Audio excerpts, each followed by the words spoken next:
नमस्कार दोस्तों, आज की कहानी है उसकी छोटी सी दुनिया में क्यों आग लग गई थी।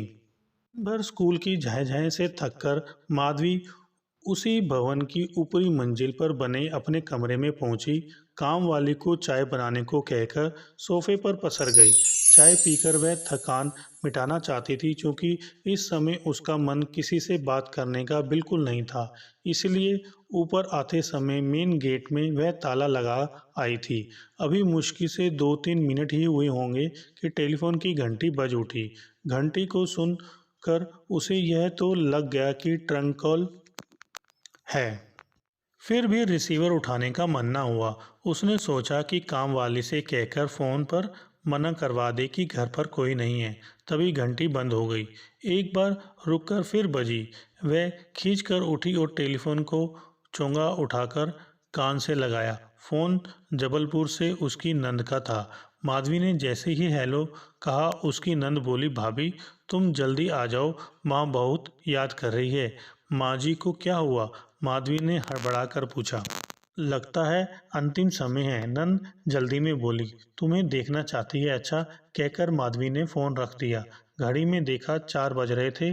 जबलपुर में के लिए ट्रेन रात को 10 बजे थी। माधवी ने ट्रेवल एजेंट को फोन कर 2 बर्थ बुक करने को कहा।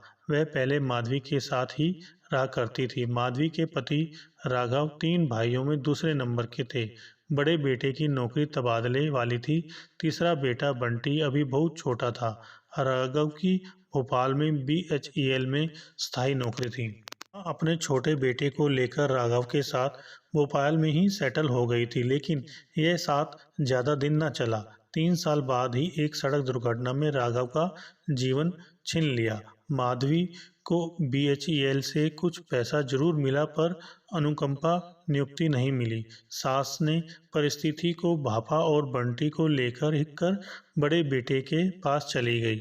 माधवी ने पति के लिए पैसे से एक मकान खरीदा, कुछ लोन लेकर दूसरी मंजिल बनवाई, खुद ऊपर रहने लगी और नीचे एक स्कूल शुरू कर दिया। पति की मौत के बाद माधवी की सारी दुनिया अपनी बेटी और स्कूल में सिमट गई। पहले तो सास से माधवी की थोड़ी बहुत बात हो जाया करती थी, पर धीरे धीरे काम की व्यवस्था से यह अंतर बढ़ने लगा। माधवी की ससुराल मानो छूट गई थी। जेठ और देवर ने फ़ोन पर हालचाल पूछने के अलावा और कोई सूद नहीं ली। मकान, जमीन जायदाद या दूसरी पारिवारिक संपत्तियों में हिस्सेदारी तो दूर, किसी ने यह तक नहीं पूछा कि कैसे गुजारा कर रही है या स्कूल कैसा चल रहा है। इस उपेक्षा के बाद भी माधवी को कहीं न कहीं अपनों से एक स्नेहिल स्पर्श की उम्मीद होती। सहानुभूति और विश्वास से भरे 2 शब्दों की चाहत होती।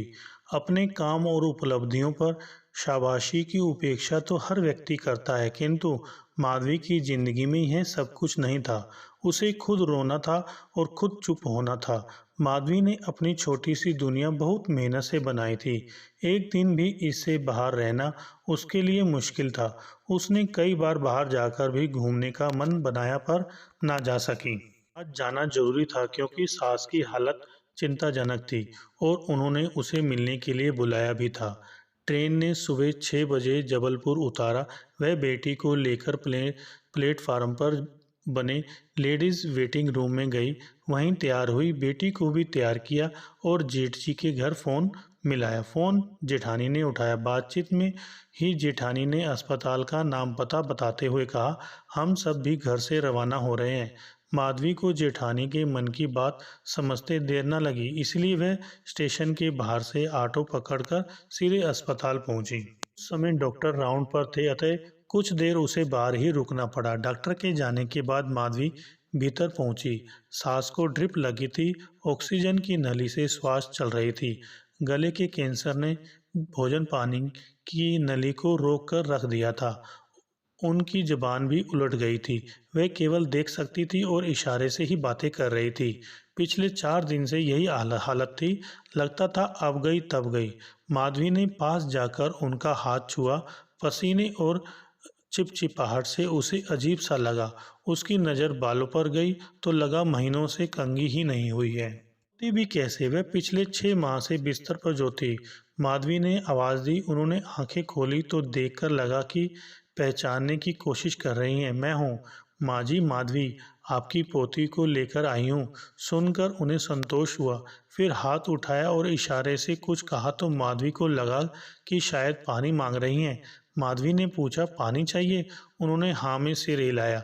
माधवी ने पानी का गिलास उठाया ही था कि वहाँ मौजूद परिजनों ने उसे रोक दिया। कहा, डॉक्टर ने ऊपर से कुछ भी देने के लिए मना किया है। माधवी का हाथ रुक गया। उसने विवशता से सास की ओर देखा। सास ने माधवी की बेबसी समझ ली थी और समझती भी क्यों नहीं। पिछले 4 दिन से यही तो वह समझ रही थी। हर आगंतुक से वह पानी मांगती है। आगंतुक पानी देने की कोशिश भी करता, किंतु वहाँ मौजूद डॉक्टर और नर्स रोक देते थे और माँ जी को निराश होकर अपनी आंखें मूंद लेनी पड़ती। सास की इस बेबसी पर माधवी का मन भर आया। तभी नंद ने कहा, छोटी भाभी, आप घर जाकर कुछ आराम कर लें।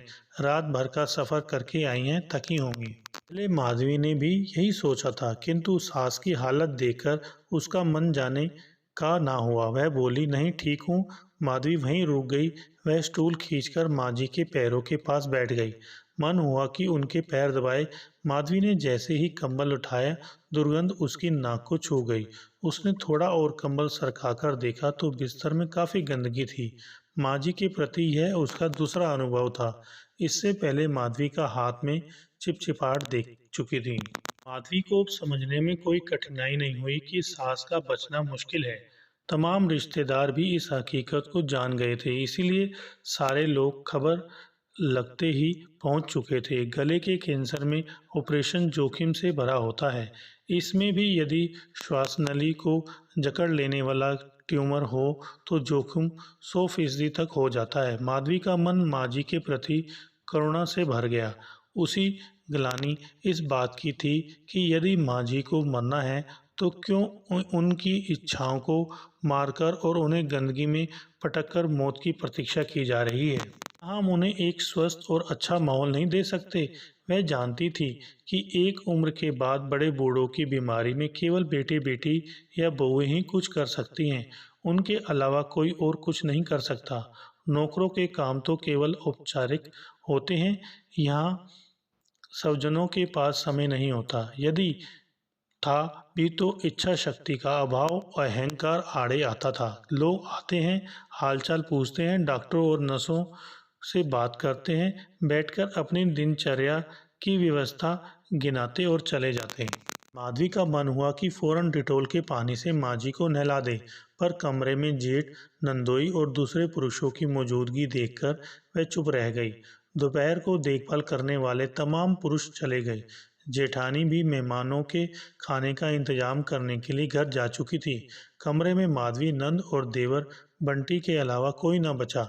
माधवी ने मन ही मन कुछ निर्णय किया और वार्ड बॉय को आवाज़ देकर गुनगुना पानी, डिटोल और स्पंज लाने को कहा। वह खुद नर्स के पास जाकर एक कैंची मांग लाई और सबसे पहले माधवी ने कैंची से माँ जी के सारे बाल काटकर छोटे छोटे कर दिए। साबुन के स्पंज से सिर साफ किया और कपूर का तेल लगाया। फिर शरीर पर स्पंज किया।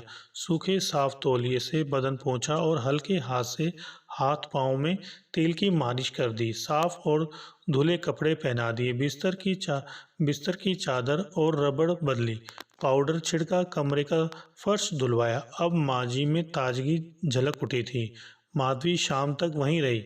यद्यपि माँ जी के बाल काटना किसी को पसंद नहीं आया, पर माधवी ने जिस लगन के साथ साफ सफाई की थी, यह बात सारे रिश्तेदारों को पसंद आई। वे माधवी की सराहना किए बिना ना रह सके। हाँ, बाल काटने पर जेठ के तीखे शब्द जरूर सुनने पड़े। माधवी ने उनकी बातों का कोई जवाब नहीं दिया और नंद के साथ घर आ गई। अगले दिन सुबह 9 बजे माधवी अस्पताल पहुंची और थोड़ी देर बाद ही फिर सफाई में जुट गई। दोपहर को माँ जी ने पानी मांगा। माधवी ने डॉक्टर की हिदायत का हवाला देकर कहा, आप ठीक हो जाइए, फिर खूब पानी पी लीजिएगा। पर इस बार माँ जी नहीं मानी। उन्होंने इशारे से ही हाथ जोड़े और ऐसा संकेत किया मानो पाँव पड़ रही है। माधवी से रहा ना गया। उसने आंसू बह निकले। उसने बिना किसी की परवाह किए कप भरकर पानी माँ जी को दे दिया। नंद और जेठानी दोनों को यह जानकर आश्चर्य हुआ कि सारा पानी गले से नीचे उतर गया, जबकि कैंसर से गला पूरी तरह अवरुद्ध था। पानी भीतर जाते ही माँ जी को मानो नई जान आ गई। उनमें कुछ चेतना सी दिखी और चेहरे पर हंसी थी। जेठानी और नंद दोनों ने कुछ कुछ बातें भी की। अब आप जल्दी ही अच्छी होने वाली हो, देखिए गला खुल गया। माजी ने इशारा करके फिर कुछ मांगा। माधवी ने पानी और दूसरी चीजों के नाम बताए तो उन्होंने सभी वस्तुओं को इनकार कर दिया। माधवी ने पूछा दूध, उन्होंने हाँ में सिर हिलाया। माधवी ने तुरंत दूध मंगवाया। इस पर जेठानी ने सख्ती से मना किया और कहा पानी तो ठीक है पर दूध बिना डॉक्टर से पूछे ना दो। पर माधवी को जाने कौन सा जुनून सवार था कि उसने बिना किसी परवाह किए माँ जी को उसी कप में दूध भी दे दिया। दूध भी गले से नीचे चला गया। माँ जी के चेहरे पर एक अजीब संतोष उभरा। इशारे से बेटे बेटियों को बुलाया। बाकी तो वहाँ थे, जेठ और बंटी नहीं थे। उन्होंने भी टेलीफोन करके घर से बुला लिया गया। माँ जी ने पहले जेठ का हाथ नंद के सिर पर रखवाया, फिर माधवी को बुलाया और फिर बंटी को। उन्होंने माधवी का हाथ पकड़ा और बंटी का हाथ माधवी के हाथ में देकर उसकी ओर कातर निगाहों से देखने लगी, मानो कह रही हैं अब मेरे बेटे को तुम ही ध्यान रखना। माधवी का मन भर आया, आंखों में नमी छलक आई। उसने कहा आप चिंता न करें, बंटी मेरे बेटे की तरह है। फिर उसने निगाह बंटी की ओर फेरी तो उसे अपनी ओर देखता पाया। भीतर से माधवी का मातृत्व उमड़ पड़ा। तभी माँ जी के हाथ से माधवी का हाथ छूट गया। माधवी चौंकी। उसने माँ जी की गर्दन को एक ओर ढुलकते हुए देखा। कमरे में सभी चीख पड़े। माँ जी! जेठ माधवी की ओर देखकर दहाड़े, तूने मार डाला माँ को, आखिर क्यों पिलाया पानी और क्यों दिया दूध? माधवी को कुछ न सूझा। वह सहमी सी बुत की तरह खड़ी रही। रह रहकर उसे माँ जी के संकेत याद आते रहे। उसने सोचा कि उसने कोई गलत काम नहीं किया। माँ जी की मौत करीब थी तो उन्हें क्यों भूखा प्यासा मरने दिया जाए। लोग तो घर से बाहर किसी को भूखा प्यासा नहीं जाने देते। तब जिंदगी के इस महाप्रयाण पर वह कैसे माँ जी को भूखा प्यासा जाने देती। वहाँ मौजूद महिलाएं रोने लगी। जेठ जी का बड़बड़ाना जारी था। माधवी ने सुना ना गया। वह बाहर की ओर चल दी। अभी वह दरवाजे के करीब ही आई थी कि उसके दोनों हाथों को किसी ने छुआ। उसने देखा कि उसके दाएं हाथ की उंगली देवर बंटी ने और बाएं हाथ की उंगली बेटी नीलम ने पकड़ रखी थी। हेलो दोस्तों, अगर आपको हमारी ये वीडियो अच्छी लगी हो तो लाइक करें, शेयर करें और कमेंट्स करके बताएं कि हमारी ये वीडियो आपको कैसी लगी। साथ में चैनल को सब्सक्राइब करके बेल आइकन जरूर दबाएं।